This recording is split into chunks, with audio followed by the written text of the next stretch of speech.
শাপলা চত্বরে সরকার উৎখাতের ষড়যন্ত্রে বিএনপিও জড়িত, স্বীকারোক্তি মুফতি ফখরুলের। সবচেয়ে সংক্রমিত এলাকাতেও নেই বাড়তি নজরদারি।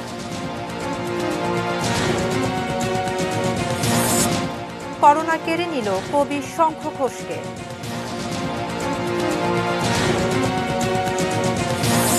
এবং ক্যান্ডি টেস্টে ভালো সূচনা বাংলাদেশের।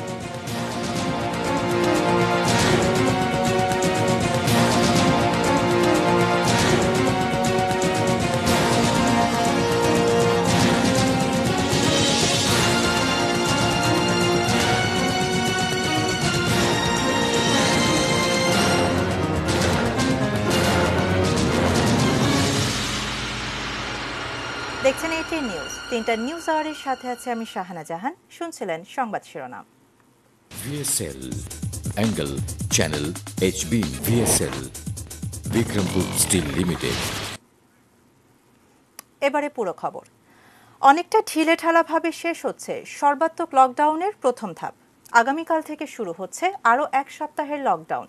তবে রাজধানীতে নিয়ম মানা এবং মানতে বাধ্য করা দুদিক থেকে শিথিলতা চোখে পড়ার মতো।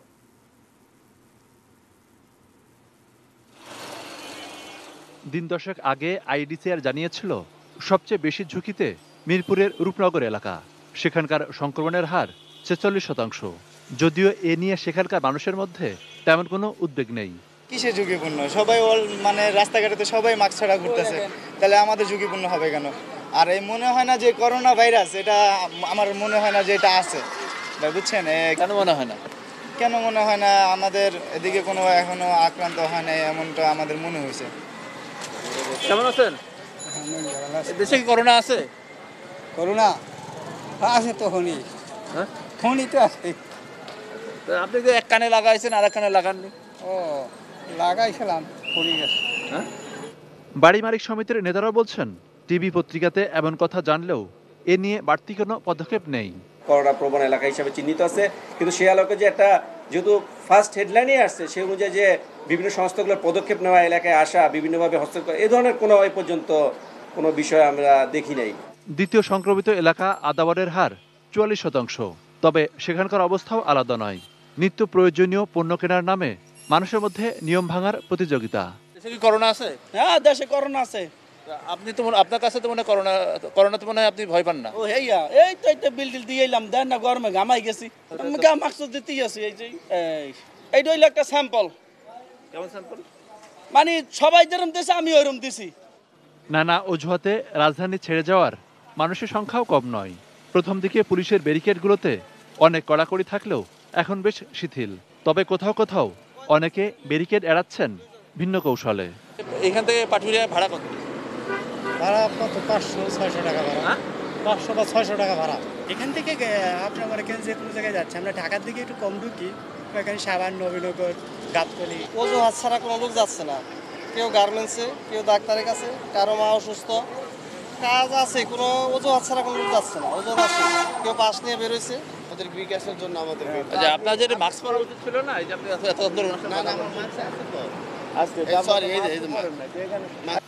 রাজধানীতে অনেক সড়কে রিকশা নিয়ন্ত্রণ করতে দেখা গেলেও বেশিরভাগ সড়কে ব্যক্তিগত গাড়ি চলাচল বেড়েছে।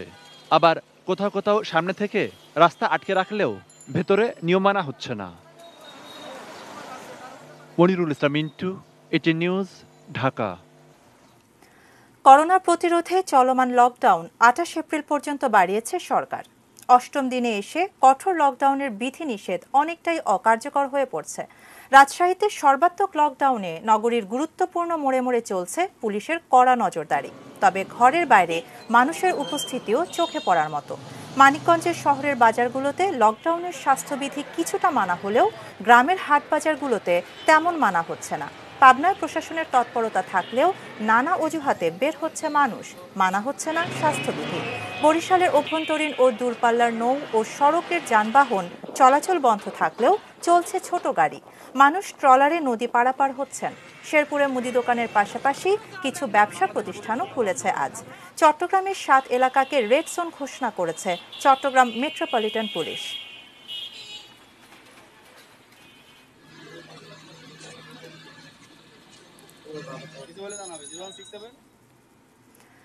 চলে গেলেন বাংলা সাহিত্যের প্রখ্যাত কবি শঙ্খ ঘোষ। কোভিড সংক্রমণ ধরা পড়ার পর বাসায় আইসোলেশনে ছিলেন তিনি, কিন্তু মঙ্গলবার রাতে শারীরিক অবস্থার অবনতি হলে হাসপাতালে ভেন্টিলেটরে দেয়া হয় তাকে। কিন্তু চিকিৎসকদের সব চেষ্টা ব্যর্থ করে আজ চলে গেলেন কবি। জন্ম অবিভক্ত বাংলার চাঁদপুরে 1932 সালে। আসল নাম চিত্তপ্রিয় ঘোষ। প্রেসিডেন্সি কলেজ থেকে বাংলা ভাষা ও সাহিত্যে স্নাতক, কলকাতা বিশ্ববিদ্যালয় থেকে স্নাতকোত্তর। দীর্ঘ কর্মজীবনে দিল্লি বিশ্ববিদ্যালয়, ইউনিভার্সিটি অফ আইওয়া এবং বিশ্বভারতীর মতো প্রতিষ্ঠানে অধ্যাপনা করেছেন। দীর্ঘ সাহিত্য জীবনে একাধিক সম্মানে সম্মানিত হয়েছেন শঙ্খ ঘোষ। 1977 সালে বাবরের প্রার্থনা কাব্যগ্রন্থটির জন্য তিনি ভারতের দ্বিতীয় সর্বোচ্চ সাহিত্য পুরস্কার সাহিত্য একাডেমি পুরস্কার পান। এছাড়াও রবীন্দ্র পুরস্কার, সরস্বতী সম্মান, জ্ঞানপীঠ পুরস্কার পেয়েছেন। 2011 সালে তাকে পদ্মভূষণে সম্মানিত করে তৎকালীন কেন্দ্রীয় সরকার। কবির মৃত্যুতে শোক প্রকাশ করেছেন মুখ্যমন্ত্রী মমতা বন্দ্যোপাধ্যায়। রাষ্ট্রীয় সম্মানের সঙ্গে তার শেষকৃত্য সম্পন্ন করার নির্দেশ দিয়েছেন তিনি। তবে শঙ্খ ঘোষ স্যালুট পছন্দ করতেন না বলে শেষকৃত্যে সেটা বাদ দেওয়া হয়েছে। কবিদের কবিখ্যাত এই শব্দের জাদুকরের প্রতি ATN নিউজের শ্রদ্ধা।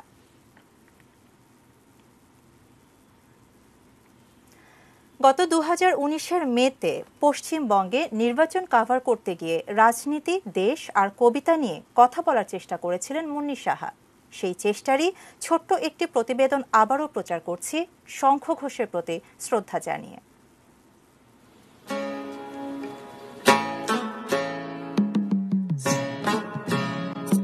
বসার ঘরটি থেকে সরাসরি শোবার ঘরের দিকটাতে তাকালেই চোখে পড়বে একটি আবক্ষ মূর্তি। বিদ্যাসাগরের ভাঙা মূর্তি এবার ভারতের ভোটের রাজনীতিতে যে শঙ্খ বাজালো, তাতে কবিদের কবির ঘরে ওই সাদা আবক্ষকে বিদ্যাসাগরই মনে হওয়া দোষের কিছু নয়। শুধরে দিলেন শঙ্খ ঘোষ। কান পেতে শুনি, ওটা বিদ্যাসাগর নন, বাবা মনীন্দ্র কুমার ঘোষ। বাংলাদেশের বরিশালের বানুড়িপাড়ার এই ঘোষ বাবুটির রোল মডেল ছিলেন ঈশ্বরচন্দ্র বিদ্যাসাগর, রবীন্দ্রনাথ ঠাকুর এবং অশ্বিনী কুমার দত্ত। 2020-এ ঈশ্বরচন্দ্র বিদ্যাসাগরের জন্ম 200 বছর উদযাপনের অধিবাস শুরু হয়ে গেছে। আর এরই মধ্যে মমতা মোদির ভোটের লড়াইয়ে আক্রমণের শিকার বিদ্যাসাগর।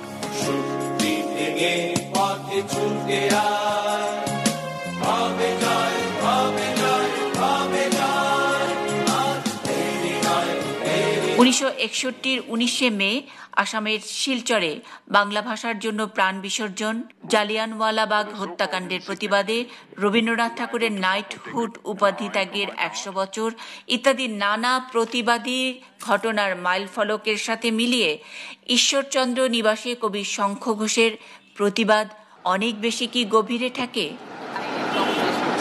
লেখা আর বলা দুটোর শক্তি প্রায় নিঃশেষ, তবু কান পেতে রই প্রতিবাদে কিভাবে বাজে এই জয়শঙ্খ। মিহি গলায় তার উচ্চারণ। আর কত অনাচার দেখার জন্য আমি বেঁচে আছি।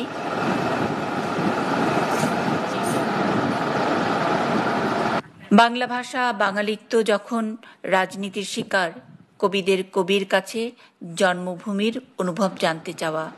বাংলাদেশ মিস করেন? কবির উত্তর, বুকের ভেতরই তো বাংলাদেশ, ওখানেই বাস করি।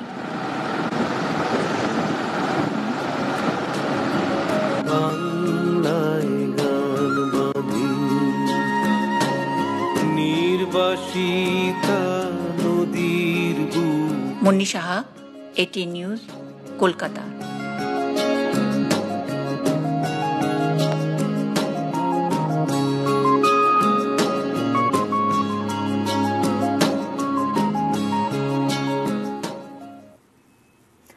এ পর্যায়ে দ্য অ্যাকমে ল্যাবরেটরিজ লিমিটেডের সৌজন্যে করোনা নিউজ আপডেট।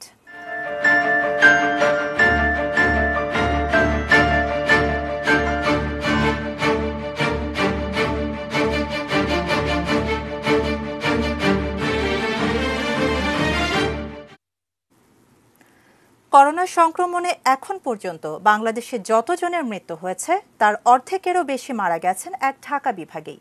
আর করোনার দ্বিতীয় ঢেউয়ে ঢাকায় মৃতের সংখ্যা আরও বেড়েছে। গত এক মাসে করোনায় মারা যাওয়া ব্যক্তিদের ৬৮% ঢাকা বিভাগের বাসিন্দা। জনস্বাস্থ্য বিশেষজ্ঞরা বলছেন, জনসংখ্যার ঘনত্ব সহ আরও বেশ কিছু কারণে প্রতিনিয়তই মৃত্যু বাড়ছে ঢাকায়। রেজন ফয়েজের রিপোর্ট। করোনা ভাইরাস সংক্রমণে মঙ্গলবার যে ৯১ জন মারা গেলেন, তাদের মধ্যে ৬০ জনই ঢাকা বিভাগের বাসিন্দা। এর একদিন আগে সারা দেশে যে রেকর্ড ১১২ জনের মৃত্যু হয়েছিল, তাদের মধ্যে ৭১ জনই এই ঢাকা বিভাগের। দেশের শুরু থেকেই ঢাকা বিভাগে করোনা সংক্রমণ ও মৃত্যু সবচেয়ে বেশি, আর দ্বিতীয় ঢেউয়ে মৃত্যুর সংখ্যা ঢাকায় প্রতিদিনই বেড়েই চলেছে। পরিসংখ্যানটা কিন্তু এই বিভাগের বাসিন্দাদের মনে ভয় ধরিয়ে দেবার মতোই। স্বাস্থ্য অধিদপ্তরের দেওয়া তথ্য অনুসারে মঙ্গলবার পর্যন্ত করোনায় যে দেশে ১০,৫০০-এরও বেশি মানুষের মৃত্যু হয়েছে, তাদের মধ্যে ৬,১৭৯ জনই ঢাকা বিভাগের, যা মোট মৃত্যুর ৫৮%। করোনার প্রথম ঢেউয়ের তুলনায় দ্বিতীয় ঢেউয়ের আঘাতটা ঢাকাবাসীর উপর অনেক বেশি নির্দয়। গত এক মাসের তথ্য বলছে, এই সময়ে মারা যাওয়া ব্যক্তিদের ৬৮%ই ঢাকা বিভাগের বাসিন্দা। সেই হিসাবে গত এক মাসে ঢাকা বিভাগে মৃত্যু বেড়েছে ২৬%। ঢাকার পরের অবস্থান চট্টগ্রামে। এই বিভাগে গত এক মাসে মৃত্যু বেড়েছে ১৯%। করোনা ভাইরাসে গত ২০ মার্চ থেকে ২০ এপ্রিল পর্যন্ত মোট যে ১৯৪৬ জনের মৃত্যু হয়েছে, তাদের মধ্যে ১৩২১ জনই ঢাকা বিভাগের। অর্থাৎ গত এক মাসে করোনা সংক্রমণে দেশে যত মৃত্যু হয়েছে, তার ২/৩ বাস করতেন ঢাকা বিভাগে।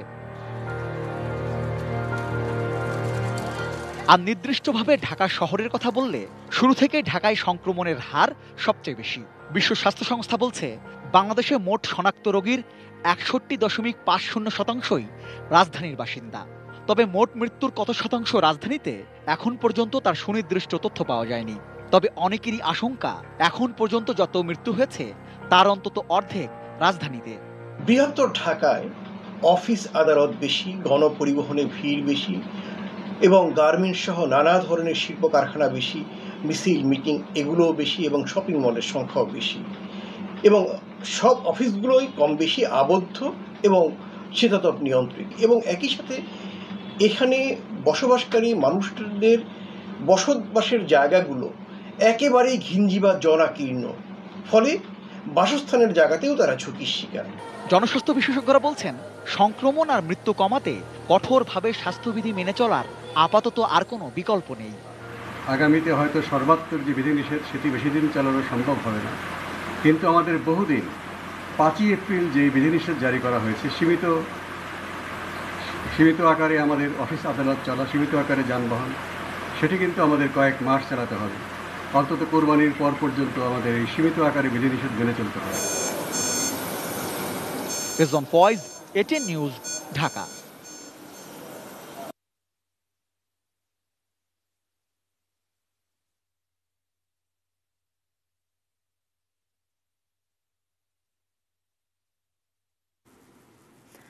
করোনা মহামারীর দ্বিতীয় ঢেউ কাটিয়ে উঠতে শুরু করেছে ইউরোপের বিভিন্ন দেশ। ফ্রান্স ছাড়া দৈনিক সংক্রমণ ও মৃত্যুহার কমে এসেছে দেশগুলোতে। এই অবস্থায় লকডাউন শিথিল করছে অনেক দেশ। বিদেশিদের ভ্রমণ নিষেধাজ্ঞাও উঠে যাচ্ছে কোনো কোনো দেশে। তবে সবখানেই জোর দেওয়া হচ্ছে সামাজিক দূরত্ব বজায় রাখার উপর। বিস্তারিত সুদীপ ঘোষের ডেস্ক রিপোর্টে। করোনার দ্বিতীয় ঢেউয়ে সংক্রমণ ব্যাপকভাবে বেড়ে যায় ব্রিটেনে। তবে লকডাউন কার্যকর, সামাজিক দূরত্ব বজায় রাখা সহ বিভিন্ন পদক্ষেপ নেয় পরিস্থিতির উন্নতি হয়েছে। গত ১২ এপ্রিল থেকে লকডাউনের বিধিনিষেধ শিথিল হয়েছে ব্রিটেনে। জোর দেওয়া হয়েছে সামাজিক দূরত্ব বজায় রাখার উপর। স্বাস্থ্যবিধি মেনে নির্দিষ্ট সময়ের জন্য খোলা থাকছে রেস্তোরাঁ, পানশালা সহ অন্যান্য ব্যবসা প্রতিষ্ঠান। একই পরিবারের সদস্যরা ইংল্যান্ডের ভিতরে ভ্রমণ করতে পারবেন, তবে অবশ্যই স্বাস্থ্যবিধি মেনে। The United Kingdom was the first country in the world to pioneer dexamethasone, which has saved 1 million lives globally. Corona পরিস্থিতির উন্নতি হওয়ায় সোমবার থেকে shopping mall, cinema hall, high school ও বিশ্ববিদ্যালয় খুলে দেওয়া হয়েছে পর্তুগালে। পরিস্থিতির উন্নতি হয়েছে একমাত্র সামাজিক দূরত্ব বজায় রাখার কারণে, বলছে কর্তৃপক্ষ। As condições de pandemia nestes concelhos. সংক্রমণের গতি কমে যাওয়ায় জার্মানিতে কারফিউর বাধ্যবাধকতা শিথিলের ঘোষণা দিয়েছে মেরকেল প্রশাসন। করোনা সংক্রমণে লাগাম টানতে পারার কারণে ইউরোপের দেশগুলো ও যুক্তরাষ্ট্রের পর্যটকদের জন্য দ্বার উন্মুক্ত করে দিচ্ছে গ্রিস। কোনো পর্যটকের যদি ভ্যাকসিন নেওয়া থাকে এবং করোনা নেগেটিভ রিপোর্ট থাকে তাহলে তাকে গ্রিসে 14 দিনের কোয়ারেন্টিনে থাকতে হবে না। এদিকে ব্যবসা প্রতিষ্ঠান, রেস্তোরাঁ খুলে দেওয়ার সিদ্ধান্ত নিয়েছে স্পেন সরকার। এরই মধ্যে শিশুদের জন্য খুলে দেওয়া হয়েছে পার্ক। তবে সংক্রমণ বেড়ে যাওয়ায় তৃতীয় পর্যায়ের লকডাউন কার্যকর রেখেছে ফ্রান্স। এপ্রিলের শেষ ভাগ পর্যন্ত স্কুল কলেজ বন্ধ থাকছে দেশটিতে। লোকজনের সভা সমিতির উপর নিষেধাজ্ঞা রয়েছে।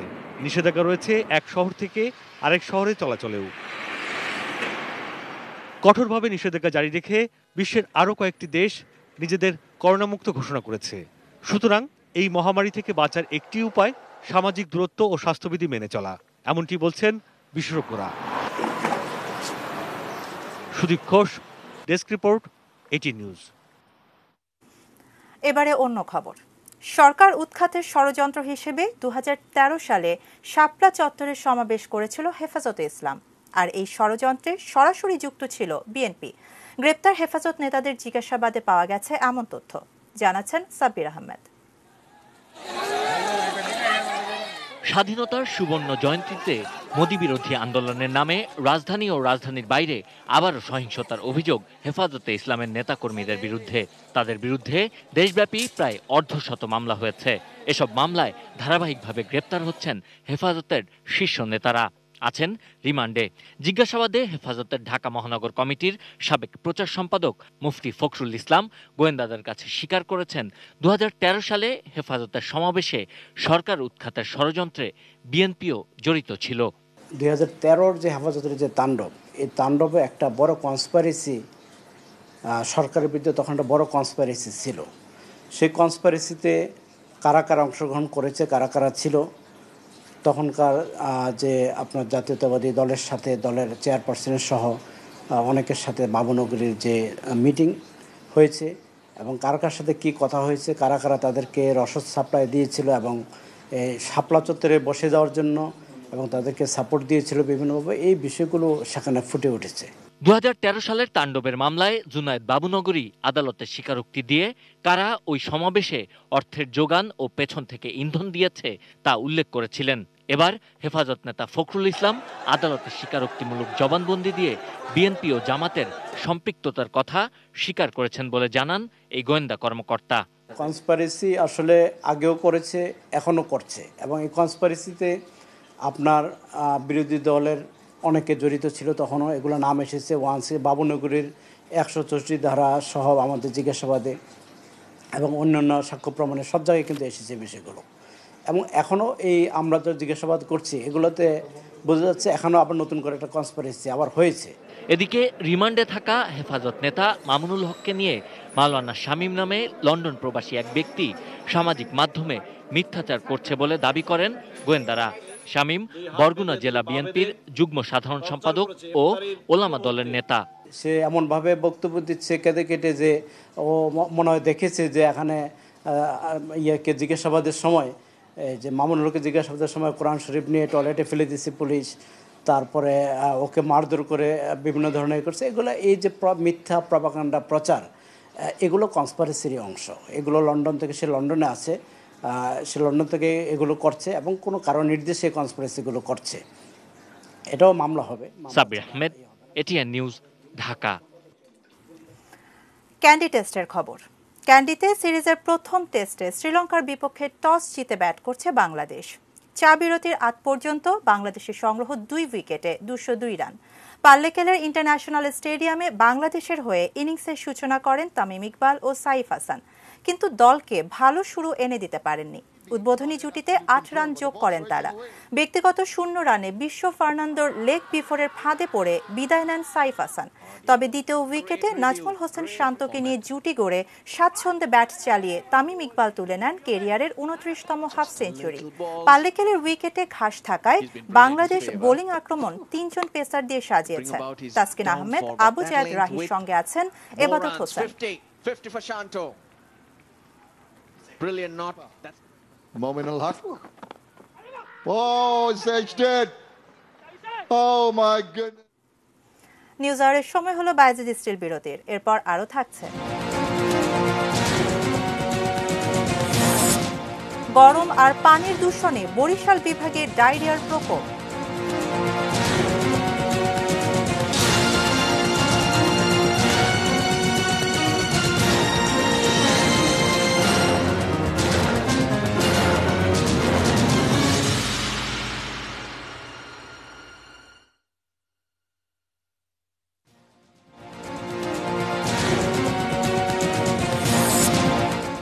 শাপলা চত্বরে সরকার উৎখাতের ষড়যন্ত্রে বিএনপিও জড়িত, স্বীকারোক্তি মুফতি ফখরুলের। সবচেয়ে সংক্রমিত এলাকাতেও নেই বাড়তি নজরদারি।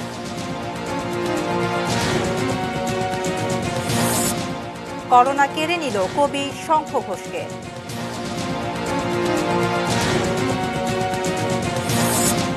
এবং ক্যান্ডি টেস্টে ভালো সূচনা বাংলাদেশের।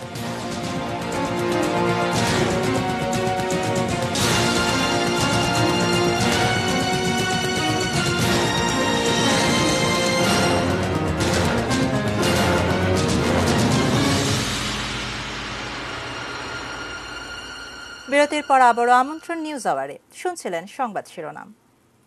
হাজার কোটি লোপাট করে রাঘব বোয়ালরা বীর দর্পে ঘুরে বেড়ালেও অল্প টাকার ঋণের দায়ে জেলে যেতে হয় সাধারণ মানুষকে।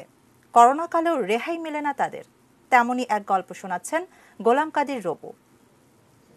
মামুনুর রহমান 2012 সালে ব্যক্তিগত কারণে ইস্টার্ন ব্যাংক থেকে 4.5 লাখ টাকা ঋণ নিয়েছিলেন। প্রথম 2 বছর কিস্তিতে পরিশোধ করেন 1,35,000। তারপরও ব্যাংক দাবি করছে এখনও বকেয়া ঋণের পরিমাণ 11,48,000 টাকা। ব্যক্তিগত নানা সমস্যায় সময় মতো ঋণ পরিশোধ করতে না পারায় মামলা করে ব্যাংক। সম্প্রতি আরও 2,10,000 টাকা দিয়ে জামিন নেন মামুনুর রহমান। তবে মামুনুর রহমান জামিনে থাকলেও সম্প্রতি করোনা লকডাউনের মধ্যেই ঋণের জামিনদার তার সাবেক স্ত্রীকে গ্রেফতার করে পুলিশ। যখন লকডাউন চলছে এই সময় হ্যারাসমেন্ট করা একটা জামিনদারকে, আমি যেখানে তারা আমাকে যেন খুঁজে পাচ্ছে, আমার অফিস থেকেও তাকে এই আশ্বাস দেওয়া হয়েছে। কিন্তু এরপরেও ইভেন আমার জামিনদারকে যেদিন অ্যারেস্ট করে তার আগের দিন সন্ধ্যার সময় আমার সাথে তাদের কথা হয়। আমি বলছি ভাই আমি টাকা দিব, আমি কি এখন তো লকডাউন চলছে, আমি কি লকডাউনের মধ্যে টাকা দিব না লকডাউনটা খুললে আমি টাকা দেবো? আমাকে জানানো হলো তারা ম্যানেজারের সাথে কথা বলে আমাকে জানাবে। এমন অবস্থা ঠিক তার পরের দিন সকাল 9টার সময় আমার জমিদারের বাসায় যেয়ে তাকে গ্রেপ্তার করা। তবে পুলিশের দাবি তারা আদালতের আদেশ পালন করেছেন মাত্র। এই ওয়ারেন্টের আসামিদেরকে গ্রেপ্তার করে বা তামিল করে আমরা সেটাকে সংশ্লিষ্ট আদালতকে আমাদেরকে জানানো এবং সেখানে পৌঁছানো, আমরা আমাদের কাছ থেকে যেই কাজটুকু সেটুকু আমরা করেছি। করোনাকালে যখন অর্থনীতি বিপর্যস্ত, জীবন আর জীবিকা চরম সংকটে, তখন ঋণের কিস্তি পরিশোধ করা কঠিন। তারপরেও কেন এই চাপ? এটা তো আমাদের হাতে না, এটা টোটালি অর্থ ঋণ আদালত 3 এবং থানার ব্যাপার। কথা বলছেন, ওইদিকে খোঁজ দিলে আপনাদের প্রচেষ্টা সম্পর্কে ভালো জানতে পারবেন। বিষয়টি নিয়ে বাংলাদেশ ব্যাংকের দৃষ্টি আকর্ষণ করে এটিএন নিউজ। পুরো বছরটাই তো আমরা করোনার সময় কেউ যদি টাকা দিতে না পারে সেই ক্ষেত্রে আমরা এক্সাম্পশন দিয়েছি না। পরবর্তী সময় আবার একটা সার্কুলার করা হয়েছে, হ্যাঁ, যে আরো কিছু টাইম দেওয়া হয়েছে, বিশেষ করে যেগুলো টার্ম লোন তাদেরকেও একটা সময় দিয়ে দেওয়া হয়েছে, কন্টিনিউয়াস লোন তাদেরকেও একটা সময় দেওয়া হয়েছে। তবে সাধারণ মানুষ বলছেন, হাজার কোটি টাকা লুট করেও যেখানে বুক ফুলিয়ে ঘুরে বেড়াচ্ছেন ঋণ খেলাপিরা, তখন গ্যারান্টর হওয়ার অপরাধে লকডাউনের মধ্যেই একজন নারীকে গ্রেফতার করাটা দুঃখজনক। বড় বড় অ্যামাউন্টের লোন নিয়ে মানুষজন বিদেশ চলে যাচ্ছে, অনেক রকম ইয়েতে আছে, কিন্তু তাদের যেই পরিমাণে দেখতে পাচ্ছি, পেনাল্টি দেখতে পাচ্ছি, সেই তুলনায় আমাদের তো আরও বেশি প্রেসারাইজ করা হয় ব্যাংক থেকে। তো এখন তো ব্যাংক যারা চাপ দিচ্ছে তাদের চাপ দেওয়ার তো কোনো প্রশ্নই ওঠে না, যেহেতু গোটা দেশ এখানে মানে অচল হয়ে আছে। অর্থনীতিবিদরাও বলছেন, করোনা পরিস্থিতিতে ছোট গ্রাহকদের ঋণ আদায়ে ব্যাংকগুলোর মানবিক হওয়া উচিত। অমানবিক তো অবশ্যই, ওনার দুর্বল অবস্থার সময়, এখন তো ইকোনমিক অ্যাক্টিভিটি বন্ধ, লকডাউন, অনেক কিছুই। বাংলাদেশ ব্যাংকের যে নির্দেশনা, সেই নির্দেশনা অনুযায়ী চলবে এবং সেই ক্ষেত্রে তাদেরকে অনেকটা নমনীয়ভাবেই এটা বিষয়টা ডিল করতে হবে। তাছাড়া মামলার আগে সালিসির মাধ্যমে সমস্যা সমাধানের পরামর্শও তুলে ধরেন অর্থনীতিবিদরা। গোলাম কাদির রবু, এটিএন নিউজ। ঢাকা। কুমিল্লার দেবিদ্বার থেকে অপহৃত মাদ্রাসা ছাত্র মোহাম্মদ অলিউল্লাহ স্বাধীনের মৃতদেহ উদ্ধার করেছে পুলিশ। মঙ্গলবার দিবাগত রাত 2টার দিকে বান্দরবান লামা উপজেলার রূপসীপাড়া ইউনিয়নের সিংছিড়ি এলাকা থেকে তার মৃতদেহ উদ্ধার করা হয়। নিহত স্বাধীন দেবিদ্বার উপজেলার বিশুপুর গ্রামের মোবারক হোসেনের ছেলে।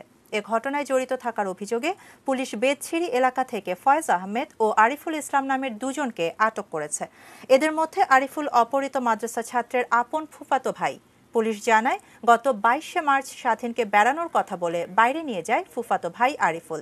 এরপর থেকে তাদের আর কোনো খোঁজ মেলেনি। পুলিশ অভিযান চালিয়ে আরিফুল ও ফয়েজকে আটকের পর জিজ্ঞাসাবাদে তাদের দেয়া তথ্যের ভিত্তিতে স্বাধীনের মৃতদেহ উদ্ধার করে।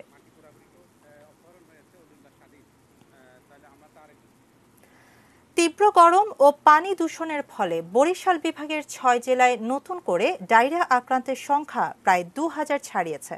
মারা গেছেন কমপক্ষে 8 জন। রোগীর চাপ সামলাতে হিমশিম খাচ্ছেন হাসপাতালগুলো। রয়েছে স্যালাইন ও ওষুধের সংকটও। বিস্তারিত ডেস্ক রিপোর্টে। বরিশাল অঞ্চলে ডায়রিয়ায় আক্রান্ত হয়ে প্রতিদিন অর্ধশতাধিক রোগী হাসপাতালে আসছেন। হাসপাতালের ডায়রিয়া ওয়ার্ডে শয্যা সংখ্যা বাড়িয়েও স্থান সংকুলান করা যাচ্ছে না। বারান্দা এমনকি গাছতলায় ও খোলা আকাশের নিচে সামিয়ানা টাঙিয়ে চিকিৎসা দেয়া হচ্ছে।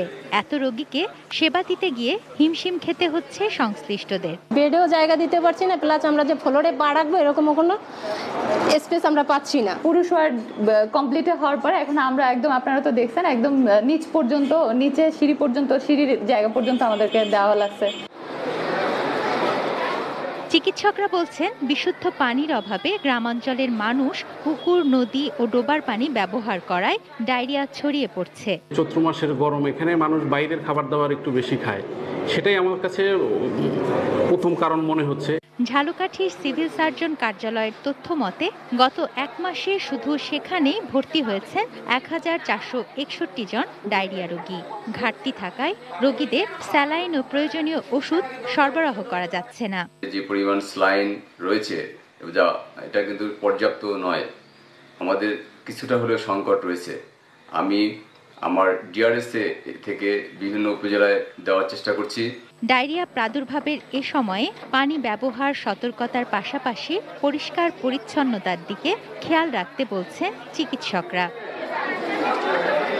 তুনাজিনা তনু, ডেস্ক রিপোর্ট, এটিএন নিউজ। এ পর্যায়ে সোশ্যাল ইসলামী ব্যাংক লিমিটেড বাণিজ্য সংবাদ।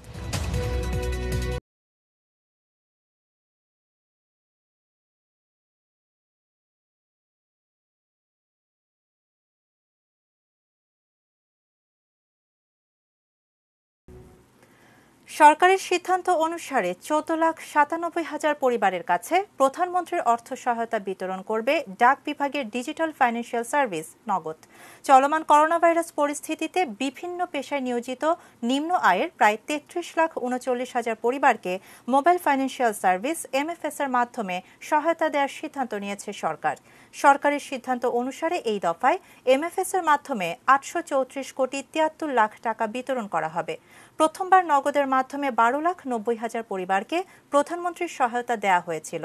এবার গ্রাহকের 2,500 টাকা ক্যাশ আউটের জন্য যে খরচ, সেটিও গ্রাহক তার মোবাইলে পেয়ে যাবেন। ফলে গ্রাহকের বাড়তি কোনো খরচ হবে না।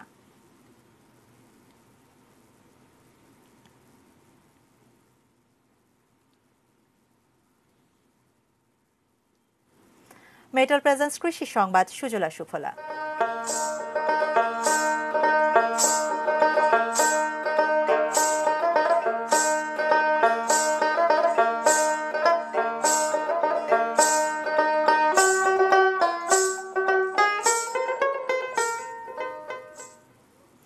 কুমিল্লার বুড়িচং উপজেলার পোয়াতের জলার 12,000 একর জমি দীর্ঘ 20 বছর ধরে জলাবদ্ধতার কারণে অনাবাদি ছিল। এতে বেশিরভাগ সময় নষ্ট হয়ে যেত ক্ষেতের ফসল। স্থানীয় কৃষিজীবীদের দীর্ঘদিনের দাবির প্রেক্ষিতে বাংলাদেশ কৃষি উন্নয়ন কর্পোরেশনের উদ্যোগে এখন চলছে খাল খনন। ফলে আশায় বুক বাঁধছেন কৃষকরা। কুমিল্লার প্রতিনিধি খায়রুল আহসান মানিকের তথ্য ও ছবি নিয়ে ডেস্ক রিপোর্ট। জেলার বুড়িচং উপজেলার 4টি ইউনিয়নের একটি বিশাল অংশ নিয়ে পয়াতের জলার অবস্থান। দীর্ঘদিন ধরে এই এলাকার কৃষি ও কৃষকের জন্য বিষমোড়া হয়ে দাঁড়িয়েছিল জলাবদ্ধতা। এছাড়াও অবৈধ দখল ও বিভিন্ন অংশে অপরিকল্পিত স্থাপনা নির্মাণের কারণে সংলগ্ন খালগুলোর অস্তিত্ব বিলীন হওয়ার পথে ছিল। তবে খননের ফলে অনাবাদি জমিতে এবার ফসল উৎপাদন হবে, সেই সুদিনের স্বপ্নে খুশি স্থানীয় কৃষকরা। খননগুলো চলতেছে, আমাদের 3টা ফসলই হবে এবং এই পয়েতের জলা একটা সোনার থালে পরিণত হবে। 40-45 হাজার লোক এই খাল খনন কর্মসূচি উপকৃত হবে। যে রাস্তা হয়েছে আমরা কৃষক যা উপকৃত হয়েছে এটা বলার কথা না। আমরা মনে করেন এখন ধান লইয়া এইখান থেকে ভাল লইলে আমরা বাড়িতে চলে যেতে পারবো, আমাদের পায়ে কাদা লাগবে না। করোনা মহামারীর মধ্যেও দেশকে খাদ্যে স্বয়ংসম্পূর্ণ রাখতে মুজিব শতবর্ষের অংশ হিসেবে খাল খনন করা হচ্ছে। এতে বুড়িচংয়ে 12,000 একর জমি চাষের উপযোগী হবে। শেষ হবে এ অঞ্চলের 5,000 কৃষকের হাহাকার। খাল খননের ফলে জলবদ্ধতা দূর হয়েছে এবং তারা পানির অভাবে এবং পানির কারণে এই অঞ্চলে আর ফসল অনাবাদি জমি থাকবে না। Saikat Dasgupta, desk report, ATN news. News আওয়ারে আবারও সময় হলো বায়েজিদ স্টিল বিরতির, এরপর আরও থাকছে। জর্জ ফ্লয়েড হত্যায় পুলিশ কর্মকর্তা দোষী সাব্যস্ত। অবশেষে সুপার লিগ থেকে সরে গেল ফুটবল জায়ান্টরা।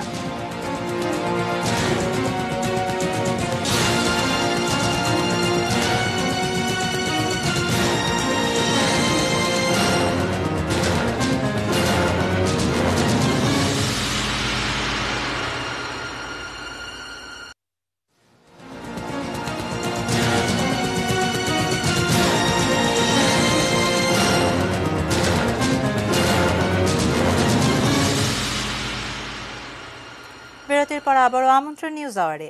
এ পর্যায়ে দেশের বাইরের খবর।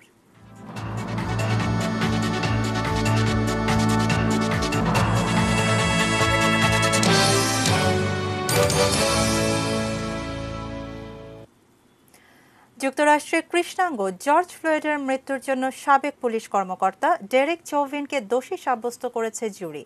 গত বছর জর্জ ফ্লয়েডকে শ্বেতাঙ্গ পুলিশ কর্মকর্তা ডেরেক চাউভিন তার শেষ নিঃশ্বাস পর্যন্ত হাঁটু দিয়ে ঘাড় চেপে 9 মিনিট ধরে বসে থাকার ভিডিও যুক্তরাষ্ট্রসহ সারা বিশ্ব তোলপাড় করে তোলে।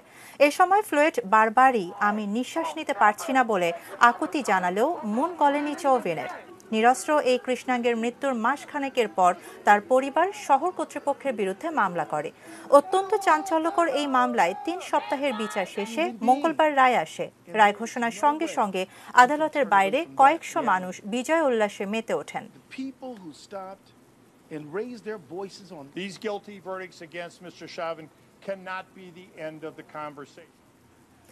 চরমে পৌঁছেছে ভারতের করোনা পরিস্থিতি।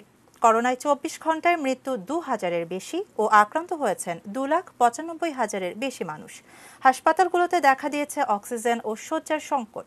দেশটিতে করোনায় এ পর্যন্ত মোট মৃত্যু 1,82,000-এর বেশি ও আক্রান্তের সংখ্যা 1,56,00,000-এর বেশি। করোনায় মৃত্যু ও সংক্রমণের দিক থেকে বৈশ্বিক তালিকায় এখন যুক্তরাষ্ট্রের পরেই ভারতের স্থান। তবে ভারত করোনা মহামারীর ঝড়ের মুখোমুখি বললেও একেবারে উপায়ন্তর না থাকলেই লকডাউন দিতে রাজ্য সরকারগুলোর প্রতি আহ্বান জানিয়েছেন ভারতের প্রধানমন্ত্রী নরেন্দ্র মোদী। তিনি বলেন, লকডাউনের চাইতে জরুরি হচ্ছে স্বাস্থ্যবিধিতে কড়াকড়ি আরোপ। করোনার দ্বিতীয় ঢেউ সামাল দিতে ভারতের বিভিন্ন রাজ্যে এখন লকডাউন চলছে। জানাবো খেলার খবর।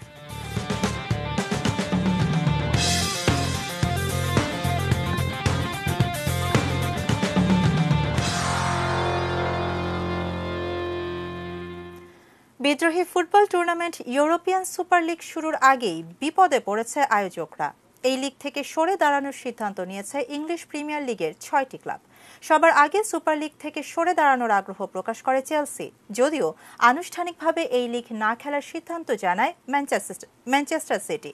পরে একে একে সরে দাঁড়ায় টটেনহাম, ম্যানচেস্টার ইউনাইটেড, লিভারপুল এবং আর্সেনাল। ইংল্যান্ডের 6 ক্লাব নাম প্রত্যাহার করে নেয়, বাকি থাকলো Real Madrid, Barcelona, Atletico Madrid, Juventus, AC Milan ও ইন্টার মিলান। গত রোববার সুপার লিগ কর্তৃপক্ষ টুর্নামেন্ট আয়োজনের ঘোষণা সহ অংশগ্রহণকারী 12টি ক্লাবের নাম প্রকাশ করে। তবে বার্সেলোনার সুপার লিগে অংশ নাও নেয়ার কথা রয়েছে। স্প্যানিশ ক্লাবটিকে নিয়ে সংশয়ের কারণ চুক্তির একটি ধারা, যেখানে বলা হয়েছে ক্লাবের সদস্যরা অনুমতি না দিলে সুপার লিগে অংশ নিতে পারবে না বার্সেলোনা। এ বিষয়ে আজ আনুষ্ঠানিক সিদ্ধান্ত হবে বলে গণমাধ্যমে খবর রয়েছে।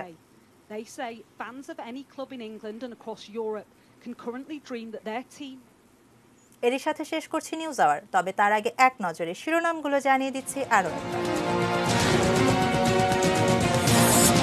শাপলা চত্বরে সরকার উৎখাতের ষড়যন্ত্রে বিএনপিও জড়িত, স্বীকারোক্তি মুফতি ফখরুলের।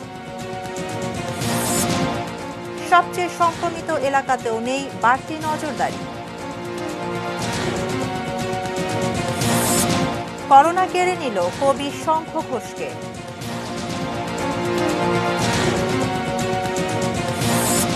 ক্যান্ডি টেস্টে ভালো সূচনা বাংলাদেশের।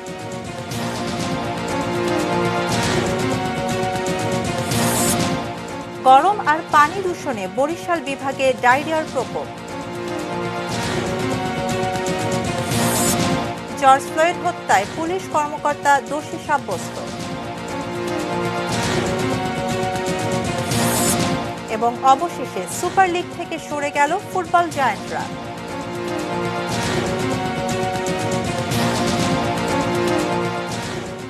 এই ছিল নিউজ আওয়ার। সঙ্গে থাকুন, দেখতে থাকুন এটিএন নিউজ। এটিএন নিউজের ব্রেকিং নিউজ মোবাইলে পেতে টাইপ করুন START *AN এবং পাঠিয়ে দিন 5959 নম্বরে। ধন্যবাদ।